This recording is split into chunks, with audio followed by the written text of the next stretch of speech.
help me to welcome this evening Matthew Thomas.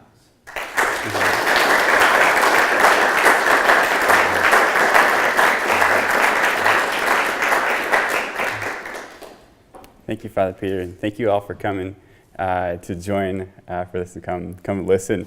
The book over here is titled Paul's Works of the Law in the Perspective of Second Century Reception, which is a paragraph. It's not actually a book title. It was originally called Early Perspectives on Works of the Law, and for some reason, Moore Zebek wanted a very, very long title, and so because they're the publisher, they sort of get what they want. So this is going to be based off of the research that I've been doing over the past few years, and it actually goes all the way back to 2011. I have on our title page here two selections, one from Romans 3:28, for we reckon that one is justified by faith apart from works of the law. And so this is the antithesis that you find in Paul in the climax of his arguments in Romans and Galatians. And below that, we have a line from John Calvin. It is a matter of doubt, even among the learned, what the works of the law mean. So to give you some background as far as where this project comes from, in 2011, I was a master's student at an evangelical theology school called Regent College in Vancouver. And I was trying to wrap my head around the old and new perspectives on Paul, and we'll get to those terms in a bit. And in doing this, I had found that if you look at this antithesis, justified, faith, works of the law, all three of those terms are disputed in contemporary New Testament scholarship. But what I found was that the key hinge between these old and new perspectives in these debates, it seemed to be on works of the law. It seemed to be the major difference between the different viewpoints. And so I was reading, I'd opened up Calvin's commentary on Romans, and I was going through just to try to get a sense of how does he understand what works of the law are? What's his perspective on this? And I came across this line, it's a matter of doubt even among the learned what the works of the law mean. And Calvin proceeds to go and to cite against his position Chrysostom, Origen, and Jerome. So there I have one position. And then he moves to Augustine, and he cites Augustine also against his own position. And then he goes and cites his own position. And the previous semester, I had taken a course with J.I. Packer, the Reformed theologian, who had assigned a lot of John Calvin for us. And so having read a lot of Calvin, one of the things that I'd become accustomed to is that whenever there is a disputed question, he will always bring the church fathers with him. He will always make sure that he cites them along with his position. So this particular contested area, Chrysostom was with me, Augustine is with me. And you just find that as a commonplace in his writings. And I saw this, and I saw he's quoting these three against his positions, and then he's taking Augustine and quoting, and he's against his position as well. And this is very interesting.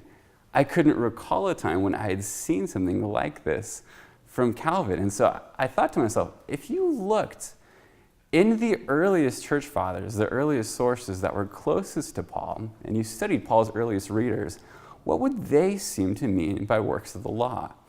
So that's how this project got started, was from a hunch that I had from Calvin's Romans commentary, and that's what we have in front of us tonight.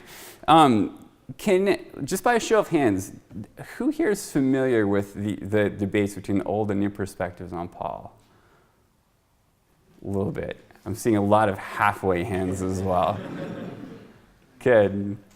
Well, a brief primer then. The term old perspective on Paul, usually associated with Luther and Calvin and their understanding of Paul and his theology. And that then goes forward into most of New Testament scholarship up to, I guess you could say, up to the present day, but really it goes up to 1977, because 1977 is when E.P. Sanders releases Paul and Palestinian Judaism, which is usually marked as the beginning of the new perspective on Paul, which has a dramatically, you could say, distinct view of what it is that Paul is reacting against. And this I think is a helpful little summary from the Reformed theologian J.V. Fesco as to the difference between them, and particularly as it zeroes in on the question of works of the law. So, according to some New Perspective scholars, works of the law refer to Sabbath observance, food laws, and circumcision, those things that identify Jews. According to the Old Perspective, works of the law represents the Judaizers' attempt to secure salvation through moral effort.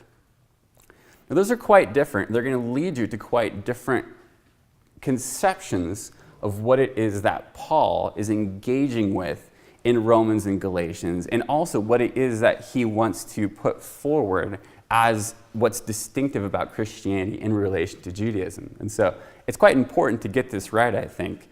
What I'm going to begin with is I'll give a quick introduction to the Old and New perspectives on works of the law, so you have some sense of this.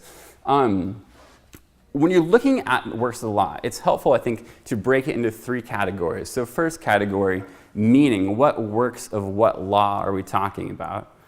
Second, significance. So what are you doing when you're practicing works of the law? What is doing these things signify? And third, opposition. Why are these works opposed? What's the problem with practicing these works? To begin with the old perspective, again, this goes back to traditional Protestantism, Luther and Calvin. Works of the law, the emphasis is understood as being on works in general. And so while interpreters might root these debates to some degree in the dictates of the Torah and whether one has to observe them, they really see this as being a discussion Paul is having about the value of any sort of works at all. So this can be any kind of good works, any sort of moral effort or achievement can be works of the law. The significance of works of the law, you can summarize, I think, helpfully by thinking of them as individual. You're performing these things on an individual basis to secure your own salvation so that you can earn merit on an individual basis so that God will accept you. For the new perspective, the meaning of works of the law, you can say the emphasis lies on law. So it deals with the prescriptions of the Torah, so that being the law in question, and then the particular works that keep coming up are principally circumcision, Sabbath and related days, so feasts, fasts, and food laws. The significance of practicing these works is communal. So whereas on one side, it's viewed individually, you're trying to earn salvation, significance, according to the new perspective, is that you are doing these things to become part of the Jewish people.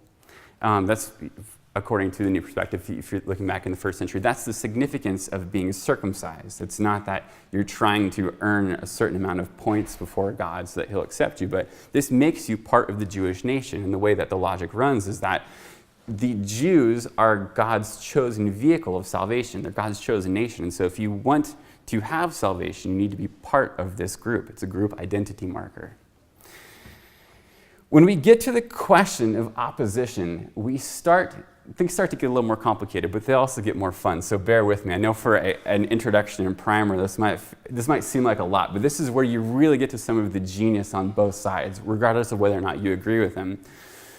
For Luther, the reasons for opposing works of the law, there's three of them that you can derive, I think, from his theology. The first reason is that no one can actually do them. So no one can actually do sufficient works to be justified before God. There's no way, because of humanity's sinful condition, there's no way that you being an evil tree can produce good fruit. The second is that even if you were to practice works of the law and do them perfectly, it wouldn't matter because works don't justify anyway. It's faith that justifies. So from Luther's standpoint, it's silly to even try to do that. Third, and most fundamentally in Luther's theology, is that the attempt to earn salvation by works of the law is itself self-idolatry, which you need to unpack that a little bit, but it's quite interesting. From his standpoint, the way that he explains it, only God can save us. It's only God who brings salvation. If you are trying to save yourself by the works of the law, by doing any kind of good works, what you are doing is you are placing yourself in the position of the Savior. So you aren't just committing idolatry, you are committing self-idolatry. You are placing yourself in God's position, which is, for Luther, this is actually the ultimate sin, is to try to go and earn salvation by works of the law. And so, for instance, If you read his interpretation of Matthew 24, where Jesus is talking about the false Christs who are going to come, and many will come in that day and say, I am he. From Luther's standpoint, those are the people who are trying to earn their salvation by good works. It's a fascinating bit of exegesis. I don't know the degree to which I personally can get behind it, but it's very, very interesting. If you look on Calvin's side, so this is Luther and the Lutheran tradition that follows from him, so you can think of New Testament scholars like Rudolf Bultmann, people just generally within that tradition. If you look at Calvin, so the Reformed side of things, which you can find in contemporary interpreters like Douglas Moo, for example, they tend to not follow Luther's second and third arguments. It tends to stick with just the first argument, that humanity is conditioned, and here the term often associated with Calvin is total depravity. The depravity of humanity is such that you are never going to be able to produce the perfect works and the perfect obedience that God demands. And so because of that, you need someone to get that perfect obedience and have it count in your stead. And that is what Christ does in Calvin's theology. So he doesn't follow as far as works not justifying, because they actually do, it's just that we can't do them. Nor does Calvin problematize the effort that we might have to be able to earn salvation that way, to try to justify ourselves by good works. It's impossible. It doesn't work in Calvin's theology. The new perspective, the three major figures that you're going to find in these debates are E.P. Sanders, Jimmy Dunn, and N.T. Wright. And they each have their own emphases. And you can see here, the new perspective it's not just one idea. It turns into a bunch of different perspectives that themselves don't quite agree with each other in a lot of ways. Sanders, sorry, I went for two of those there. Sanders, you can say the emphasis for why it is that Paul is reacting against works of the law. He says it's experience. And there's two categories for this. The first category is the experience of Paul's congregations in receiving the Spirit apart from observing the Torah. But the second one, which is more fundamental, is Paul's own experience in being called as the apostle to the Gentiles. So from Sanders' standpoint, Paul receives this calling. He's knocked off his proverbial horse, even though, I guess historically, I don't think that there was actually a horse. I think that we just get that from popular art. But anyway, whether it was a horse or not doesn't matter. He was knocked off of whatever riding implement he was using. And that's that experience that he is called distinctly as the apostle to the Gentiles is the thing that drives his theology. And so because of that, he then needs to go and knock off of the law all of the pieces that go and identify you as a Jew, that limit salvation. I guess salvation is the wrong word, but that limit the covenant promises to just the Jewish people. So that's the emphasis that you're going to find in Sanders. Dunn has a social emphasis. He sees the reasoning for Paul's objecting to works of the law as being fundamentally sociological, in that these are issues that go and exclude believers from one another of different ethnicities. So Dunn is interesting because he's actually happy to use the contemporary parlance of excluding the other, things like that. From Dunn's standpoint, the problem isn't just that this work goes and makes you this part of this nation. This doesn't make you part of this nation. It's the attitude that goes along with it. And so Dunn's an interesting figure because he'll go and say, okay, this is originally about circumcisions, food laws, Sabbath, but actually anything that goes and causes you to have an attitude of exclusivity can be a work of the law. So that's Dunn. Wright has a covenantal emphasis in that he sees the Hebrew scriptures as themselves containing the logic for why it is that Paul thinks that these works should not be observed within the New Covenant period. So there's three pieces to this. It can get kind of complicated, but I'll go over it quickly. First is that from Wright's standpoint, he sees the promises that were given to Abraham as being universal. So Genesis 12, through you and through your seed, all nations of the earth, or all families of the earth will be blessed. This blessing that's promised, he sees as being universal. So it's to all nations. And so because of that, when those promises come true, they cannot be limited to one nation. Second, there is an anthropological argument that's here, which doesn't work quite like it does in Luther and Calvin. but there's still an engagement with the sinful condition of humanity, in that he says the Torah, which is given in service of those promises, but isn't the fulfillment of the promises. The Torah goes and is a, sorry, I completely blanked for a second. The Torah goes and is itself a witness that Israel in its history has not gone and obeyed the promises that were given. Boy, I'm still suffering from jet lag just a tiny bit, and so my brain has momentarily stopped working. The third bit of it is that within the time that the promises, if Jesus is the Messiah, then now the promises have come true. If the promises have come true, then that means that the things that limited you to the Jewish nation, that doesn't work like that anymore. That it's I guess you could say salvation historical is the term that often gets thrown out for how it works. Anyway, it's confusing. The third, let's see. So we have Sanders, Dunn, and Wright. So there's three different perspectives that are there. My research is saying, what is it that the early perspectives would get you? How is it that if you are to take the witness of the early church, how would this guide you in relation to these contemporary debates? So 3 questions. First, how are works of the law understood in the earliest patristic sources following Paul? Second, how do these early perspectives relate to our contemporary Old and New perspectives? Third, what would these early perspectives suggest about Paul's own meaning? Now, a quick word on methodology. Within recent New Testament scholarship, there's been a bunch of really good work that's been done on using early reception history within a period of living memory as a guide for New Testament studies. And I would say the most prominent name associated with this is Marcus Bockmeal, who has the chair of exegesis at the University of Oxford. So I'm going to give you just a brief selection from his The Remembered Peter. It is a matter of historical record that during the limited window of a generation or two, that is up to Irenaeus, the New Testament aftermath includes a unique group of people who retained a personal link to the persons and events concerned.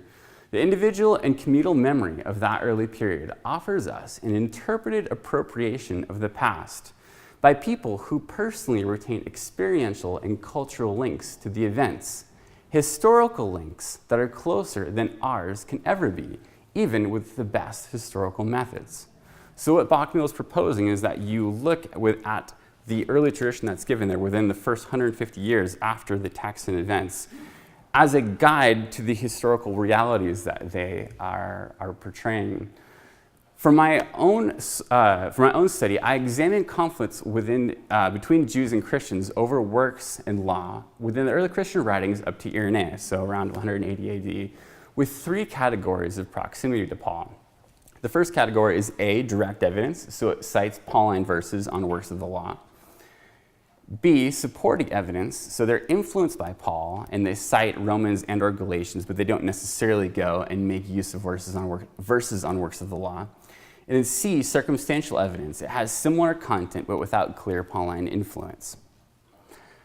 The sources for the study, the Didache, Epistle of Barnabas, Ignatius of Antioch's epistles to the Magnesians and Philadelphians, fragments of the preaching of Peter, the dialogue of Jason and Papiscus, the Acts of Paul, the Epistle to Diognetus, the Apology of Aristides, fragments from the Ebionites, Marcion and Ptolemy, Justin Martyr's dialogue with Trifle, Melito of Sardis' on Pascha, and Irenaeus Is against Heresies and the demonstration of the apostolic preaching.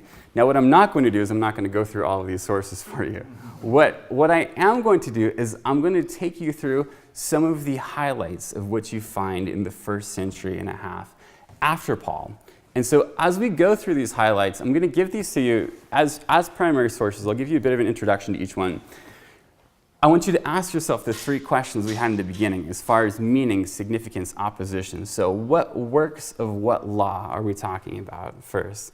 Second, what does the practice of these works signify? And third, why are these works opposed? And then we'll synthesize the material at the end. So our first source, the Epistle of Barnabas, which I have here in category C. It's written sometime between 70 AD and 135. I personally think that it's more likely to have been written between 70 and 80, but it does make a huge difference for our purposes. Here, this is quoting from Barnabas 2:4-6. For God made it clear to us through all the prophets that he needs neither sacrifices, nor whole burnt offerings, nor general offerings. Saying on one occasion, what is the multitude of your sacrifices to me, says the Lord? I am full of whole burnt offerings. I do not want the fat of lambs and the blood of bulls and goats, not even if you come to appear before me. For who demanded these things from your hands? Do not continue to trample my court. If you bring fine flour, it is in vain. Incense is detestable to me. Your new moons and Sabbaths I cannot stand. Here quoting from Isaiah. Therefore, he has abolished these things in order that the new law of our Lord Jesus Christ, which is free from the yoke of compulsion, might have its offering, one not made by humans. Farther down in Barnabas 13:7, what then does he say to Abraham when he alone believed and was established in righteousness? Behold, I have established you, Abraham, as the father of the nations who believe in God without being circumcised. Here you can see that there's a parallel with Paul's argument in Romans 4 and the appeal to Abraham.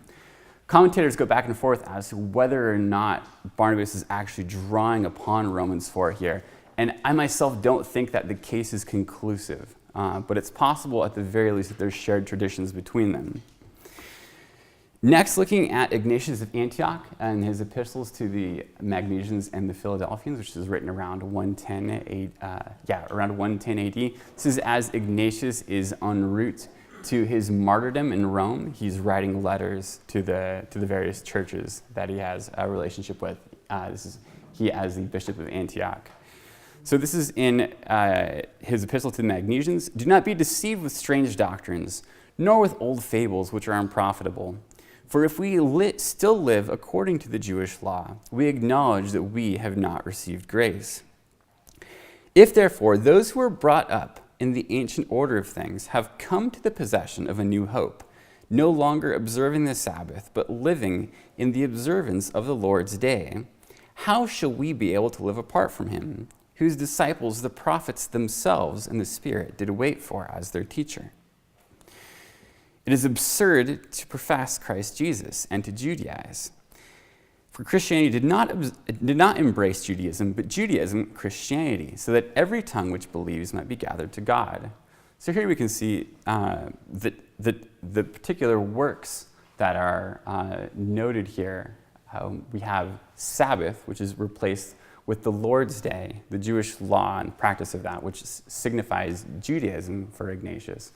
And the reasoning for it, we have the anticipation of the prophets, the fact that if we do live according to the Jewish law, we've not received grace. And then you can see a universal argument at the end, so Christianity did not embrace Judaism, but Judaism Christianity, so that every tongue which believes might be gathered to God. The epistle to the Philadelphians, moreover, I urge you to do nothing in a spirit of contentiousness, but in accordance with the teaching of Christ. For I heard some people say, if I do not find it in the archives, I do not believe it in the gospel. When I said to them, it is written, they answered me, that is precisely the question. But the archives are Jesus Christ. The unalterable archives are his cross and death and his resurrection and the faith that comes through him. By these things I want, through your prayers, to be justified. And what's interesting in this passage is that the archives are usually interpreted as referring to the Torah. And if that's the case, then there's an interesting parallel of Paul's arguments here in that Ignatius is not seeking to be justified through the archives. There's not a prioritization of the archives, but instead it is through Jesus Christ. And it's the priority of Christ and the faith that comes through him that's going to lead to justification. Our next source is the Epistle to Diognetus. It's written sometime in the 2nd century. There's a number of different theories as to where it actually comes from and what it is. I think that the strongest theory is the one that identifies it with the Apology of Quadratus, which is around 125. And so that's why I have it dated then, but it could really be any time within the 2nd century. Here, he is for Diognetus, who he's addressing. He is providing an explanation of the distinctions between Christianity and Judaism. So here, Diognetus 4. But with regard to the Jews' qualms about meats and superstition regarding the Sabbath, and pride in circumcision, and hypocrisy about fasting, and new moons, I doubt that you need to learn from me that they're ridiculous and not worth discussing. For is it not unlawful to accept some of the things created by God for human use as created good, but to refuse others as useless and superfluous? And is it not impious to slander God by alleging that he forbids us to do any good thing on the Sabbath day? And is it not also ridiculous to take pride in the mutilation of the flesh as a sign of election, as though they were especially beloved by God because of this? And as for the way they watch the stars and the moon, so as to observe months and days, and to make distinctions between changing seasons ordained by God, making some into feasts and others into times of mourning according to their own inclinations, who would regard this as an example of godliness, and much more, not much more a lack of understanding? The apologist then goes and contrasts these works with the practices of Christians. For Christians are not distinguished from the rest of humanity by country, language, or custom. For nowhere do they live in cities of their own, nor do they speak some unusual dialect, nor do they practice an eccentric way of life. So here again you see the contrast with Christianity being universal. The next source, the Apology of Aristides, very similar document, also written to, this one is clearly written or addressed to the Emperor Hadrian, and you have a similar contrast between the Jewish faith and the Jewish works with those of the Christians. Let us come now, O king, to the history of the Jews also, and see what opinion they have as to God. The Jews say that God is one, the creator of all, and omnipotent, and that it is not right that any other should be worshipped except this God alone. And herein they appear to approach the truth more than all the nations, especially in that they worship God and not his works. And they imitate God by the philanthropy which prevails among them. For they have compassion on the poor, and they release the captives and bury the dead, and do such things as these, which are acceptable before God and well-pleasing also to men, which customs they have received from their forefathers. He then proceeds to the contrast. Nevertheless, they too have erred from true knowledge, and in their imagination they conceive that it is God they serve, whereas by their mode of observance it is to the angels and not to God that their service is rendered. As when they celebrate Sabbaths in the beginning of the months, the feast of unleavened bread, and a great fast, and fasting and circumcision and the purifications of meats, which things, however, they do not observe perfectly. Again, we can see the same kinds of practices coming up in the contrast. The next source is Justin Martyr's dialogue with Trifle. I would say that for this particular question, the dialogue with Trifle is perhaps the most important document that one can engage with. It is a dialogue back and forth between Justin and a Jew named Trifle, which is probably put into final form around 160 AD, but which purports to be you can say, a recounting of an actual historical event that happens in Ephesus between Justin and Trifle. And I think that there's good historical reasons for thinking that there actually was an encounter along these lines, which was then preserved and then added to before its final form around 160. So here, it's a very helpful witness because you get both sides of the argument. You get both Justin as a Christian and Trifle as a Jew arguing against him. So this is in Dialogue 10.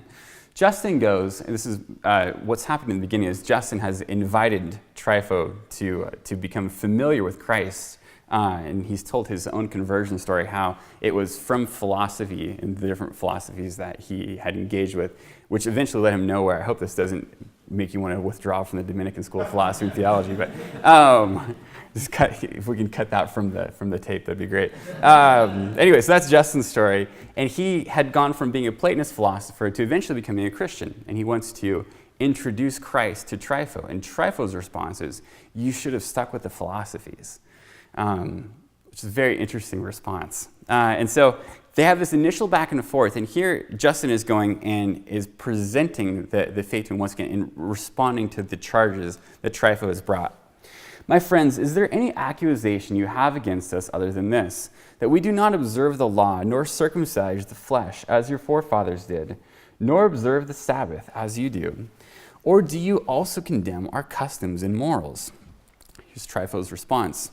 Those other charges which the rabble lodge against you are not worthy of belief, for they are too repulsive to human nature. The referent actually here is cannibalism. As Christians eat the flesh of Christ, cannibalism is an early charge that's brought against them. So Trifle is saying, we're not worried about those. I don't believe that.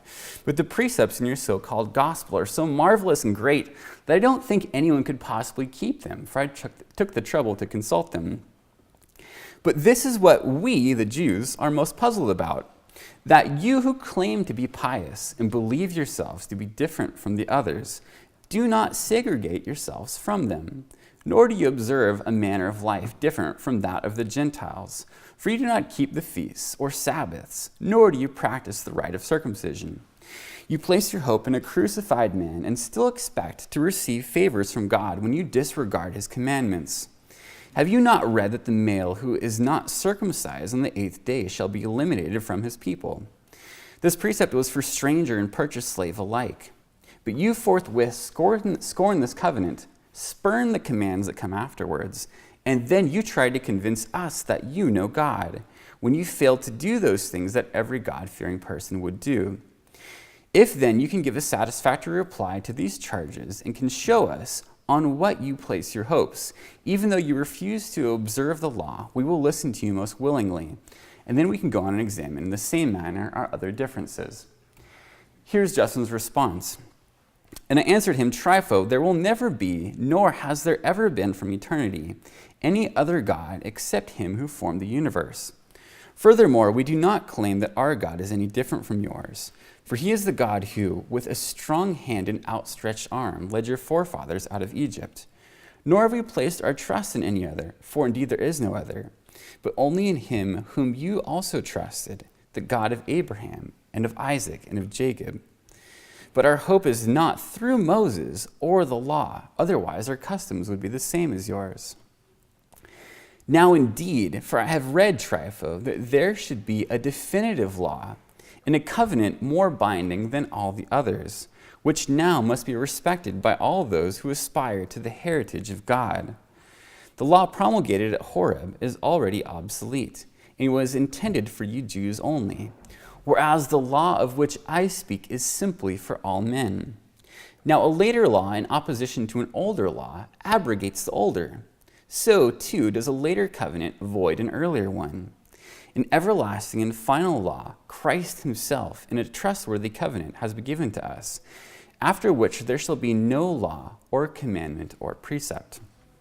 He continues, have you not read these words of Isaiah? Hear me, listen to me, my people, and give ear to me, you kings. For a law shall go forth from me, and my judgment shall be a light to the nations. My justice approaches swiftly, and my salvation shall go forth, and nations shall hope in my arm. Isaiah 51. And concerning this new covenant, God spoke through Jeremiah thus, Behold, the days shall come, says the Lord, when I will make a new covenant with the house of Israel, and with the house of Judah. It will not be like the covenant which I made with their fathers in the day that I took them by the hand to lead them out of Egypt. Jeremiah 31. If, therefore, God predicted that he would make a new covenant, and this for a light to the nations, and we see and are convinced that, through the name of the crucified Jesus Christ, men have turned to God, leaving behind them idolatry and other sinful practices, and have kept the faith and practiced piety even unto death, then everyone can clearly see from these deeds and accompanying powerful miracles that he is indeed the new law, the new covenant, and the expectation of those who from every nation have awaited the blessings of God. We have been led to God through this crucified Christ, and we are the true spiritual Israel, the descendants of Judah, Jacob, Isaac, and Abraham, who, though uncircumcised, was approved and blessed by God because of his faith and was called the father of many nations. All this shall be proved as we proceed with our discussion. And this is precisely what happens in the rest of the dialogue, is going through the arguments that Justin presents in seed form here. These branch out for the next, few hours. If you look at the dialogue itself, I believe it's just longer than the 4 Gospels combined. So it does go on for quite a while. A couple other notes from Justin. Justin, again, this is speaking to Trifle. He goes and compels him to listen. The lawgiver has come, and you do not see him. The poor have the gospel preached to them. The blind see, and you do not understand. What you really need is another circumcision, though you prize that of the flesh. The new law demands that you observe a perpetual Sabbath, whereas you consider yourselves religious when you refrain from work on one day of the week. And in doing so, you don't understand the real meaning of that precept. You also claim that you have done the will of God when you eat unleavened bread, and such practices afford no pleasure to the Lord our God. Rather, instead, and here's the contrast, if there be a perjurer or thief among you, let him mend his ways. If there be an adulterer, let him repent. In this way, he will have kept a true and peaceful Sabbath of God. Finally, one of the bits where Justin draws on Paul's argumentation. For if circumcision was not required before the time of Abraham, and if there is no need of Sabbaths, festivals, and sacrifices before Moses, they are not needed now, following Christ's advent. Indeed, while Abraham himself was still uncircumcised, he was justified and blessed by God because of his faith in him, as the Scriptures tell us.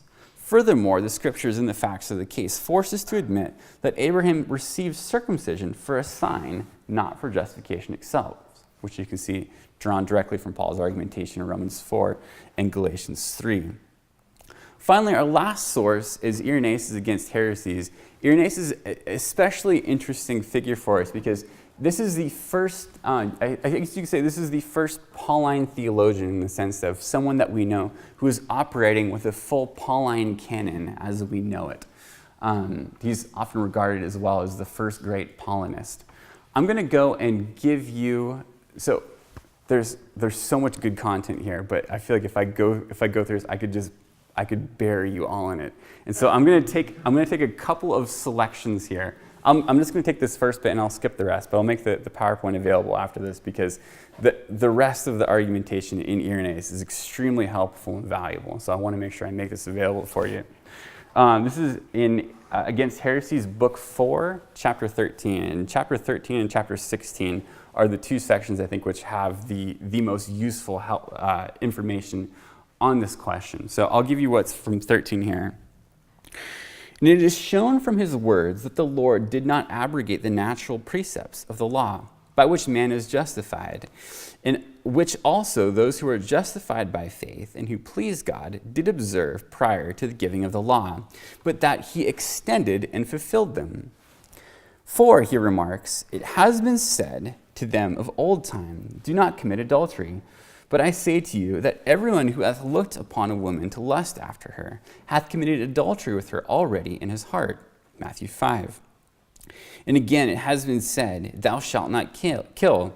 But I say to you, everyone who is angry with his brother without a cause shall be in danger of the judgment. This, again, he continues with the Sermon on the Mount, the rest of Matthew 5 with more examples. This which he did command, namely, not only to abstain from things forbidden by the law, but even from longing after them, is not contrary to the law, as I have remarked. Neither is it the utterance of one destroying the law, but of one fulfilling, extending, and affording greater scope to it. He continues, for the law, since it was laid down for those in bondage, and here Irenaeus, just to summarize his content elsewhere, he refers specifically to the law given at the incident of the golden calf. So you have the golden calf, and what happens after that is you have at Mount Horeb the laws that are promulgated to the people, which he refers to as the laws of bondage. So for the law, since it was laid down for those in bondage, used to instruct the soul by means of those corporeal objects which were of an external nature, drawing it as by a bond to obey its commandments, that man might learn to serve God. But the word set free the soul, and taught that through it the body should be willingly purified. Which having been accomplished, it followed as of course that the bonds of slavery should be removed. The term yoke of slavery is similar to the one that Paul is using in Galatians 5:1, to which man had now become accustomed, and that he should follow God without fetters. Moreover, that the laws of liberty should be extended and subjection to the king increased, so that no one who is converted should appear unworthy to him who set him free. I'll skip over these next slides here just because I think otherwise I will pummel you with too much content. But if we're to synthesize these early perspectives on works of the law, what would we get? So our first question, what's the meaning, significance, and reasons for opposition according to these earliest patristic sources, so why it is that we don't need to observe the works of the law? The meaning is the prescriptions of the Mosaic law given at Sinai, principally circumcision, Sabbath and the related days, sacrifices, and food laws. The significance is the identification with the Jewish people, the Jewish covenant, and Judaism, which you can define as the manner of life and worship prescribed in the Mosaic law. When it comes to the question of opposition, you can distill 5 primary arguments from these early patristic sources. The first is the arrival of the new law and covenant in Christ, the Messiah, whose teachings and ordinances replace those of the Mosaic law. So for instance, as we saw with Ignatius, replacing the Sabbath with the Lord's Day. Or I guess you can say in Justin as well as a good one. You have the circumcision, which is the fleshly circumcision, versus the circumcision of the heart, which is effected to us in baptism. Second, the witness of the Hebrew Scriptures, in which the prophets testify regarding the Messiah and this new covenant and the cessation of these previous works. Think Justin, for example, the long Old Testament quotations that he provides. Third, the universal nature of this new covenant, which is promised to be for all nations, in which has its arrival confirmed by the Gentiles receiving grace and turning to God apart from becoming Jews. Fourth, the transformation in humanity wrought by Christ, understood as the new birth or circumcision of the heart, which renders the laws given to hard-hearted Israel unnecessary, and which allows the types and mysteries of Scripture to be rightly understood. And finally, 5, the examples of Abraham and the righteous patriarchs, who were similarly accepted by God apart from these practices, and whose righteousness confirms that the Mosaic law and circumcision were not given for humanity's justification. Second, how would these early perspectives relate to what we are calling in modern New Testament scholarship the old and new perspectives on Paul? On the meaning and significance of works of the law, the new perspective appears to be, in reality, the old perspective, while the old perspective is a genuine theological novum in relation to the early Christian tradition. However, on the opposition to these works, only Wright's perspective carries considerable correspondence with the early witnesses. And it is significant that among the new perspective interpreters, Wright does the most to incorporate old perspective concerns. And finally, what would this material suggest about how we interpret what Paul means by his use of the phrase works of the law in his arguments? I want to present you and leave you with 4 suggestions regarding his own meaning. First, Paul's disputes would appear to be over the concrete issue of the Torah's place within the Christian's life, not obedience to a moral law or works in general. Second, Paul's rejection of works of the law would not appear to be original to him, and this goes and cuts against the new perspective on Paul. Both Sanders, Dunn, Wright, they all want to go and say in some way that Paul has a distinct authority or distinct role in saying which works and are, I guess you could say, are necessary within the new covenant, which ones aren't. That's something that you just don't find within the early perspectives. It seems as though, if you're reading these sources, that Paul was responding to the law of Christ, which is held in common with the other apostles, rather than doing something independently by his own authority on his, apart from the rest of the apostles. Third is the law of Christ as a primary reason for not following the law of Moses. Now, what's fascinating here is that this reasoning is actually absent from both the Old and New perspectives in contemporary New Testament scholarship. You just don't find it anywhere, and I think that part of the reason is that a lot of contemporary New Testament scholarship, and this goes back centuries, it's primarily a Protestant-focused discipline. And so the idea of Christ being a new lawgiver, of giving a new law, it is difficult to sort of wrap your mind around. We are, in New Testament studies, we are heirs to Luther's theology, I think. And Luther, whether we recognize it or not, I think it just ends up being in the water.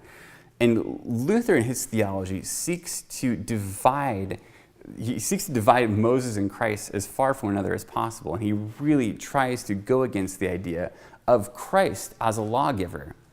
Now, regardless of whether or not you think that Luther is correct in that, at least according to the early sources, Christ being the prophet like Moses means that he gives a law like Moses.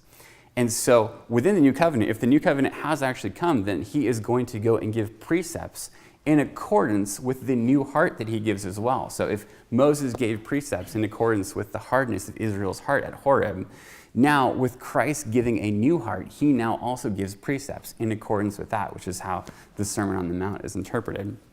One of the fun ironies here is that the best definition of the law of Christ that I found is actually from a Calvinist writer, Douglas Moo. So I'll present this for you here.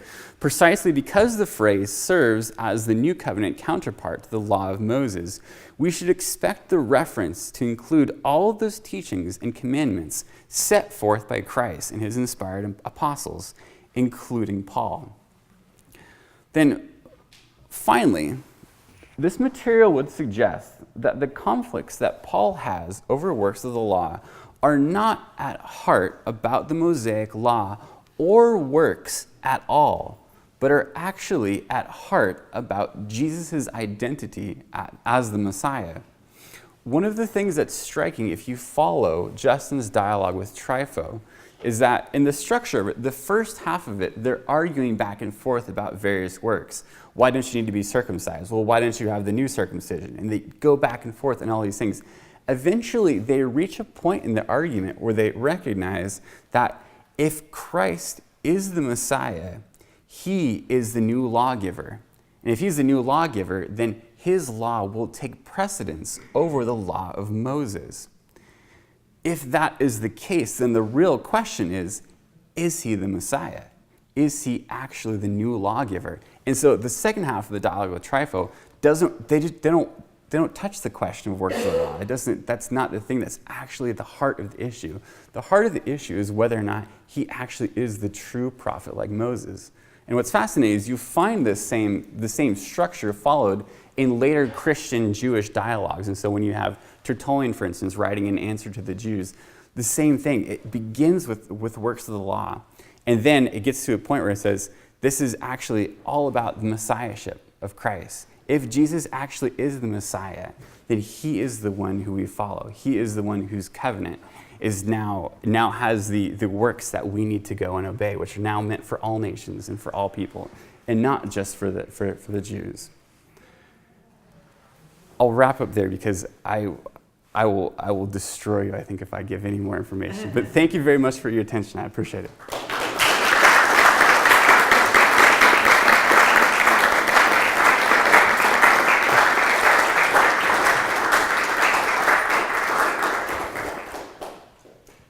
Thank you very much, Dr. Thomas. We have a few minutes for questions or comments. Albert. Yes, thank you also very much for, and I enjoyed reading your dissertation as well. And Thank you you. have actually contributed something to the whole debate over new and old perspective. I'm curious, though, about not those who talk about the law in different ways, but those who don't talk about it at all in the early Christian writers. In your introduction, for example, you just note in passing that First Clement doesn't figure in your study because he has no problem with the Jews. Yeah. And you look even at the later New Testament writers who presumably are after Paul, the six Pauline writings that aren't part of the Undisputed. They're not concerned with works of the law. And the Acts of the Apostles is somewhat curious in all of that. On the one hand, questions of observing food laws for Peter, for example. But on the other hand, Paul is described as circumcising Timothy. Yeah. So I have two questions really, which are related. One is, why is this not such a big issue among a lot of writers? And secondly, since you point to Irenaeus as the first real Pauline theologian, is he the one who kicks off then the whole concern with works of the law? Yeah, those are great questions. Gosh, I feel like there's at least 5 questions in there, not 2. So the first question, why does this not show up everywhere? I do think that within, if you're looking, when there is dialogue between, or maybe dialogue's an anachronistic term, but when there's discussion or dispute between Jews and Christians, I do find that these particular things do come up quite frequently. Now, it's not always with the phrase works of the law, and that's something that within the study itself, I try to make clear that phrase is only really used in Irenaeus. It's usually, if you see it elsewhere, it seems as though it's talking about the same phenomena, but it just goes and says the law of Moses instead of saying works of the law. So as far as why it is that the phrase itself isn't more prominent, it's not particularly easy to answer. It's a very general phrase. But the material, I do think, does show up fairly consistently. If you're looking in 1 Clement, for example, both 1 Clement and Polycarp were having a conversation. I forgot your name, but we were having a conversation earlier today. That fell in the black shirt. Taylor, sorry. Taylor and I were talking about this earlier today. You just, for whatever reason, there's not Jew-Christian conflict within those documents, and so you have the soteriological framework articulated, which has some relevance, I think, to Pauline debates, and which I think has correspondence with what you find in Ephesians 2 and Titus 5 as well, where you have salvation is a gift which is given apart from any sort of works at all. And so in that sense, there can be, if you're looking at initial justification, the reception of grace, that's something that there's nothing else that you can do to get that. On the other side, there is an accountability for what you've been given. And so the way that I often go in and articulate this is using the parable of the unmerciful servant from Matthew 18. There is, he owes, $1 billion.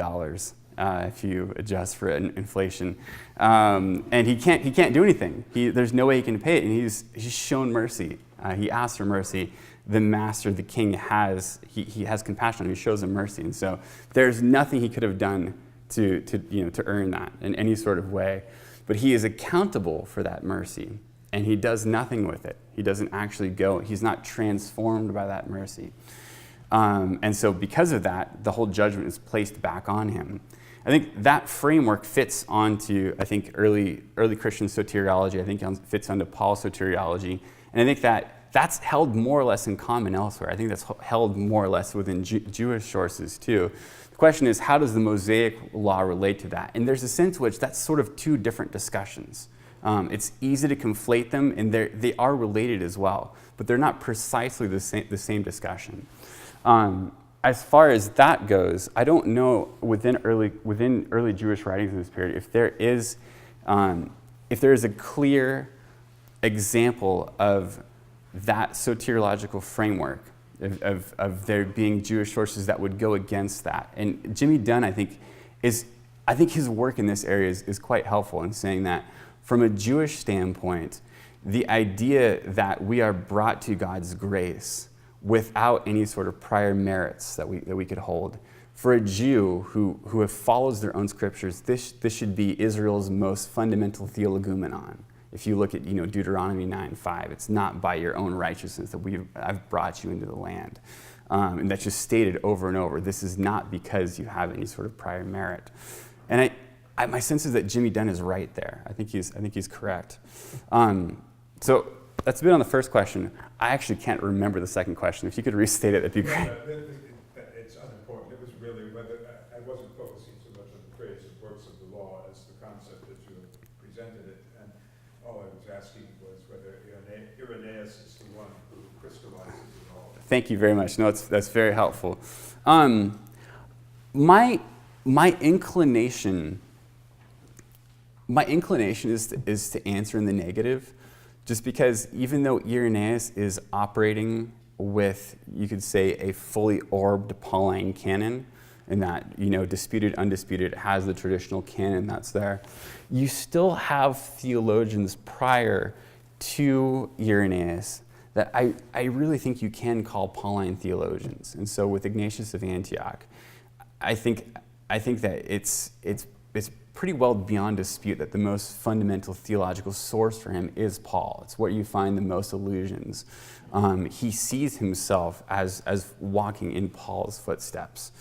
So I think you definitely find that with Ignatius. With the author of the Epistle to Diognetus, there's a great line, I think it's in a 19th century interpreter, who goes and says that the author is Paul brought back from the dead for his own generation. And so there's clearly a deep Paulinism that's there as well. For myself, I think that you find this in Justin too. I know that there's interpreters that want to read Justin and Paul as if they're doing things that are quite different. But that view has receded a lot in recent decades. I think that they are quite close together. And so there's a broader Pauline theology, there's a broader articulation of it, and the canonical sense that's there is more fully formed. But I don't think that Irenaeus has, if anything, Irenaeus is putting a stamp on something that already pre-exists in my sense. So, those are great questions, thank you. Yes? It seems to me in my conversations with Protestants that they would very happily agree with 90% of what you've said, including most of your conclusions, because of course the Jewish covenant no longer has effect. It's been superseded or avoided or what have you. Of course, all of these issues we would agree with, but that they would very easily say, "Oh, Paul is doing this speculative point of theology that was never again a live issue until Augustine had to smack the heads of some Pelagians or something, right?" So I think it would be very simple, unless I'm missing something. Much of the evidence seems circumstantial and perhaps was using Paul in a way that was relevant to second century interests that wasn't relevant to his speculative concerns. I think that would be a very easy maneuver without any mental gymnastics. So two things. One is that I think the early historical footprint, I think, has to be accounted for.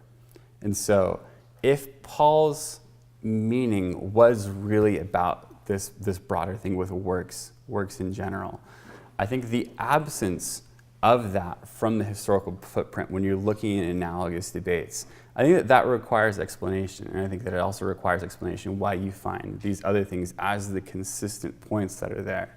The second thing I would say is that if you're looking, I only think of this because I've been reading a bunch of St. Augustine's writings lately. Is when you get to Augustine, it's true, Augustine is distinct from the prior tradition when he goes and engages with the Pelagians. And so a couple things to say on Augustine on this question. Augustine has a view that's distinct from both the Old, New, and early perspectives. I guess both is 2 and whatever goes for 3. All 3 of those. He's distinct in that he goes and says works of the law as any works that are done apart from God's grace. So whatever it's done apart from God's grace, which he then contrasts with works that are powered by God's grace. Now, that's something that is, I think you could say that is compatible with, but distinct from the preceding tradition. When it comes to Luther and Calvin both argue against that because they see the whole theology, the medieval theology of merit, as based upon Augustine's sense that works powered by God's grace can actually affect justification, can actually gain merit. And so they're both arguing against the Augustinian position. The new perspective they don't really know quite what to do with that. Words like merit, they don't have any particular sense of. The other thing to say is that if you're looking within Augustine's writings, I came across this recently. His writings, even at the end of his life, in relation to, so he's arguing against the Pelagians, and that's where you get these articulations of works of the law as anything done apart from God's grace. If you're looking in his writings against the Jews, so he has a treatise and answer to the Jews, what's fascinating is that it looks almost exactly like the dialogue with Trifle. The argumentation, the various works that they're arguing about, even the reasons that are there, the salvation historical reasoning, it looks so similar and so different from his anti-Pelagian writings. And so I think sort of the evolutionary model, like, hey, Paul had these ideas and then they kind of lay dormant for forever until Augustine went and did this. I don't think it really works. I think what's happening with the Pelagian debate is that it's entered a new context where it's Christians versus Christians, and then that leads to a new set of overtones that get developed. Does that help at all? I'm just trying to be a Protestant in the room. No, I appreciate that. If there's any other Protestants in the room as well, by all means, throw your tomatoes. Yeah, to sound Protestant myself, when I hear Paul starts out talking about, or not starts out, but he quotes Isaiah saying, all have gone astray, have left the path, not one is good, no, not one. He's really kind of down how he talks about human merit, at least before grace comes into the picture. Yeah. Then he'll end up saying it's not of him who runs, but of God who justifies. Yeah. So it really does sound like he's talking about good works in general right there, and then God performing an action on the human person to make him stand just before him. Yeah. And if there's more going on with Paul than just that, but at least when you look at verses like that, Yeah. you really I could really sympathize with Calvin and Luther. Yeah. So I wish 416 in Irenaeus I would have been able to go over with you, because I think it's probably the most powerful articulation you're going to find in these early sources of that anthropological argument and the way that it works. Because whereas for some of the New Perspective folks, they want to just go and reduce works of the law to boundary markers, the things that separate Jew from Gentile. What you find in these early sources is that they do go and take on the anthropological argument. It just doesn't work quite in the way that Luther and Calvin articulate it. For Luther and Calvin, you need this perfect obedience. You need this perfect, righteousness that's there, and you're just never going to get it. There's no way it's going to happen. And so you need somebody else's righteousness to account for you. With these early sources, it doesn't work quite the same way. They recognize, yes, humanity is fallen. Humanity is in this hard-hearted condition, and the Torah can't go and fix that. It doesn't happen. So it's the category 4 in the argumentation for why it is that the Christians don't go and observe the works of the law. It's because these works were given on account of humanity's hard-heartedness, which all of humanity found itself in. No human prior to Christ's advent, at least according to these early sources, was able to truly obey God in the way that God is meant to be obeyed. But it's with the coming of the new covenant, it's with Christ's work by the Holy Spirit that there's a restoration effected in humanity. Where, again, using the texts that are common, so Deuteronomy 30 with the circumcision of the heart, the Jeremiah 31 passage that Justin goes and draws upon. The transformation that happens in humanity is such that you then can go and obey the law the way that you were always meant to. And that's something that's not just a boundary marker. That's not just a Jew-Gentile debate. That's getting at something anthropological. So I think your instinct is right. I think that there's something that's absolutely there. And one of the things actually that's been helpful for me was, and when I first engaging with these debates, my sense was that the New Perspective exegetically made sense of pretty much all of the texts that were there, but it didn't always feel completely satisfying in every way.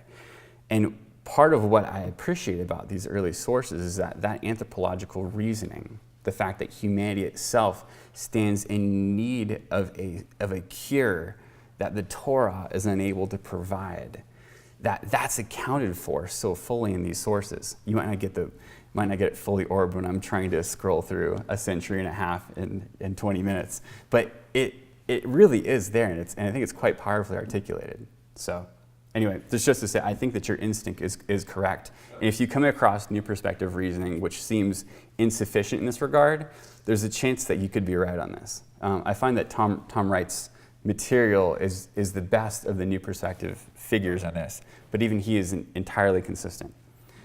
I'm kind of playing with the idea. I mean, couldn't Paul, in a certain sense, be, and I think this is to suggest in a certain sense another work that kind of builds, I think, off of what your work has been.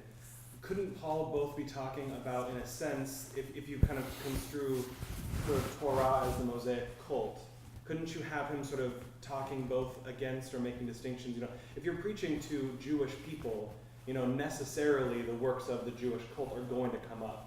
And in the same way, though, too, you would also expect him to be able to, if he's preaching to Gentiles, be talking in a certain way, have an argument. And I think the early literature, I think, does kind of meet out at least the kind of early conflict that Christians have with the Roman cult. Because they don't conform to the sort of cultic worship, you know, sort of practices that you would expect of the law. So it would seem like there's both need a kind of a purification, right? Like, the Christian cult doesn't operate in the same way. You know, it's not the same thing as the Roman cult, and it's not the same thing as, you know, it has its own sort of purification or distinction from like the Mosaic cult. So I'm just wondering if there's kind of this contrast you can play off of between, you know, basically how you change the message or nuance the message to the audience to when you're preaching. No, I can see what you mean there.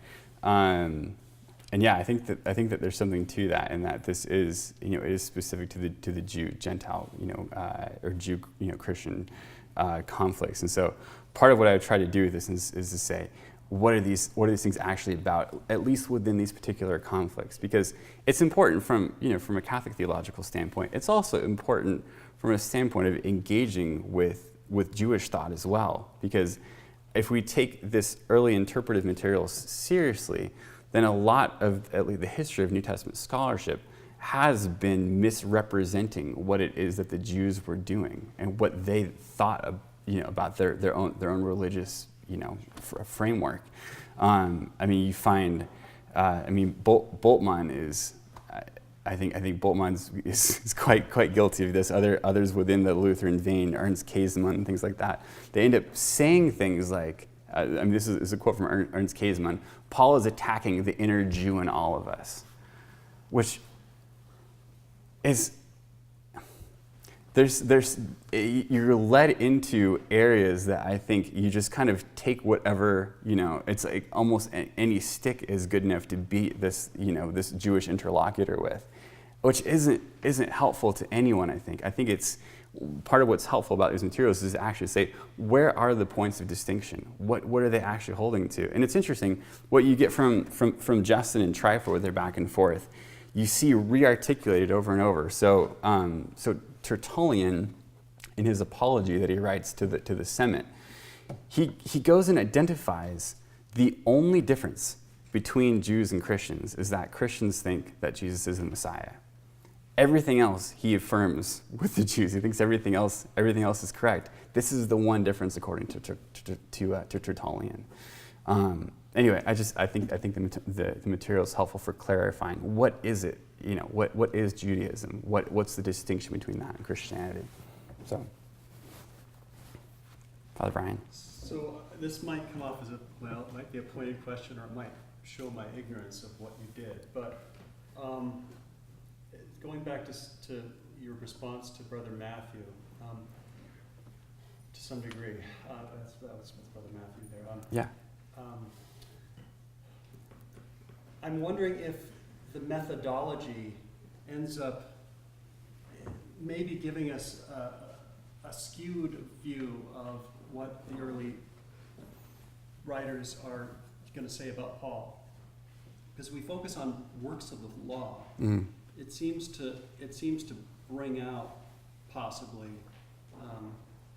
these more questions about Jewishness and what makes Jews particular, and this whole question of Judaizing, versus more, as you said, more universal anthropological concern. I mean, we see in the beginning Romans, of course, this sort of playing out of question, you know, the nations, they all have their own law written on the heart. You know, they didn't have the resources they needed to save themselves, etc. So, you know, would the early positions on Paul, or the question of, say, the universality of sin, or the ability for us to get ourselves out of the jam that we're in and to be saved or to have righteousness.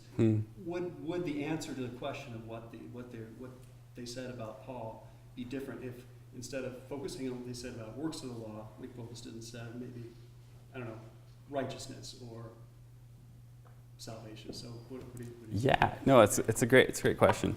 Part of I've thought about if I end up doing a popular level version of the book, I've thought about going and putting within the an introduction. I thought about this within the dissertation volume as well, but it just ran out of space. Going and presenting the soteriological framework that you find within early Christianity. And because, as I was saying to Father Albert, I think that you find it quite consistently, and you find it in all these sources, that the sense that you are saved by grace apart from anything at all, that there's no prerequisite in any sort of sense, and that with that grace you are then made accountable in a way that actually transcends the status that you held previously. You are now made more accountable than you were. And so you are going to be judged by works, and that you'll, in a sense, Irenaeus says this, you'll be judged more stringently by works, because you have, God doesn't show favoritism. To he whom much is given, much will be required. But it works because God's grace really is transformative. It really does go and change you from one thing to the other. And you find that consistently in all of these sources. It really is. I have, in going through all my notes, I just marked over and over all the places where you get this, on the one hand, salvation by grace, on the other hand, judgment by works. And at first, I confess, when I first started reading these, I was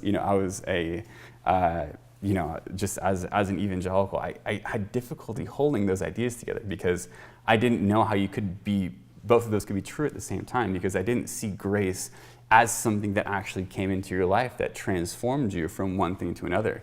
Theologically, I'd sort of gotten hints of that from C.S. Lewis here and there, but in my own theological development, I didn't. Those were just bits that were missing, and so I think setting that and hearing that from these sources is helpful. Then to then go and say, okay, with this established, how does works of the law? How do these things relate? And so, how does the practices of the Torah relate? And I think the answer to that, if that is what Paul is, what we're engaging with by works of the law, is the actual dictates of the Torah. The answer from the early church is that it doesn't have any sort of bearing either from a standpoint of your reception of grace. You don't need to become circumcised. You don't need to obey the Mosaic law in order as like some sort of prerequisite. Nor do the distinct precepts of the Mosaic law, do they have some sort of bearing at the final judgment. So nor is there a sense of, are you going to, obeying the food laws? Are those things that are going to be criteria at the last judgment? They don't relate on one side or the other. Anyway, I hope that's helpful. But I think that your intuition that's there, I think is absolutely correct, and it's one that in going through the sources, I thought would be really helpful to have in there as well, just to set that framework, because I think it's necessary. Yeah, do you think if you were just to limit your consideration to evidence internal to Paul, do you think any of these interpretations are the more plausible, or do you think it's only with reference to various traditions of interpretation that you can lean one way or the other? Are you talking about in relation to sort of old perspective, new perspective, early perspectives, sort of with those? Like, let's say any and all of those perspectives. Yeah. If you were just say, we're just going to look at Paul's evidence internal to the writings of Paul. We're just going to look at the structure, what makes the most logical sense of all of the things that Paul is saying together. Yeah. Or is it just sort of like indeterminate, and you can kind of impose anything you want on the text, and a Protestant, evangelical approach Paul with his evangelical presupposition. Someone who likes the fathers will, approach the text with the church fathers perspective, and Catholics will do this, and these people will do that. So do you think just by looking at the writings of Paul, and obviously on the things that they're presupposing, like the writings of the Old Testament, Yeah. do you think one could come away, do you think the evidence points in one direction rather than another, just on purely internal grounds? I do think so. Yeah, I do think so.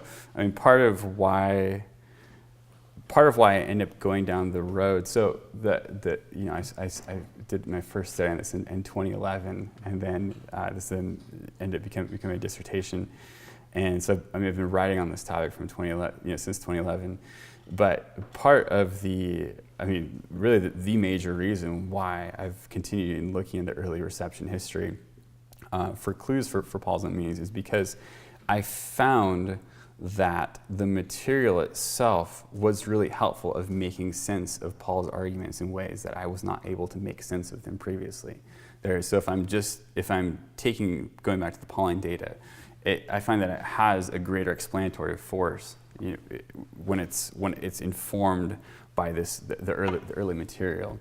One concrete area that I would say that I found this in is the various Christian law passages. And so there's 4 passages in Paul where he makes reference in one way or another to the law of Christ. And so you have Romans 3:27, where he talks about the law of faith. You have Romans 8:2, where he talks about the law of the Spirit of life.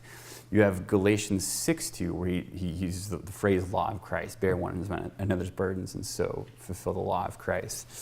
And then 1 Corinthians 9:21, where he talks about how he's appealing to those who are under the law, though he himself is not under the law, but yet he is under the law of God, that is the law of Christ.